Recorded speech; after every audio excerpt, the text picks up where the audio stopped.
Hello. High Rahul, আমি দেশের এক বিখ্যাত এক্সচেঞ্জ থেকে বলছি। আমাদের এক্সচেঞ্জে ট্রেড করে এমন আপনাদের মতো বিনিয়োগকারীদের জন্য সরাসরি এক্সচেঞ্জ থেকে একটা অফার আছে। সরাসরি এক্সচেঞ্জ থেকে? বলুন। কিছু নির্দিষ্ট সময়ের জন্য আমরা কিছু নির্বাচিত বিনিয়োগকারীদেরই এই অফারটা দিচ্ছি, যেখানে আমাদের এক্সপার্টরা আপনার তরফ থেকে ট্রেডিং করে দেবে। আরে বাহ, আমায় কি করতে হবে? আপনাকে শুধু ট্রেডিংয়ের জন্য আপফ্রন্ট মার্জিন মানি জমা করতে হবে আর একটা ছোট্ট অ্যাডভাইজারি ফি দিতে হবে। তারপর দেখবেন আপনার কি রকম লাভ হয়। ঠিক আছে, আপনি ডিটেলস পাঠিয়ে দিন, আমি এখনই টাকা পাঠাচ্ছি।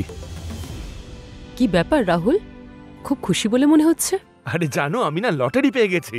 সেটা কিভাবে? দেশের একটি বিখ্যাত এক্সচেঞ্জ কিছু নির্বাচিত বিনিয়োগকারীদের একটা অফার দিচ্ছে, তাতে আমিও আছি। কিরকম অফার? এক্সচেঞ্জের এক্সপার্টরা আমার হয়ে ট্রেডিং করবে আর তাতে আমার লাভ হবে। আমাকে শুধু মার্জিন মানি ট্রান্সফার করতে হবে আর একটা ছোট অ্যাডভাইজারি ফি দিতে হবে।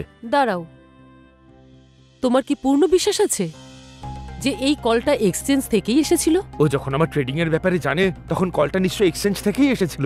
স্ক্যামার্স অনেক সময় লোকেদের ব্যক্তিগত ডাটা সংগ্রহ করে স্বনামধন্য আর্থিক প্রতিষ্ঠানের প্রতিনিধি হবার দাবি জানায়, তারপর লোকেদের বিশ্বাস অর্জন করে প্রলোভন দেখিয়ে তাদের অর্থ আত্মসাৎ করে। তার মানে এটা স্ক্যাম কল ছিল? নিশ্চয়ই। থ্যাংক ইউ প্রিয়া, তুমি আমায় ক্ষতির হাত থেকে বাঁচালে।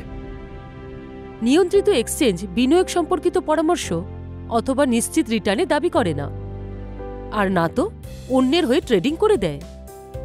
এরকম যে কোনো অফারকে অবশ্যই যাচাই করে দেখুন, যা স্বনামধন্য আর্থিক প্রতিষ্ঠানের তরফ থেকে আসার দাবি জানায়। সচেতন হন, সঠিক বিনিয়োগ করুন।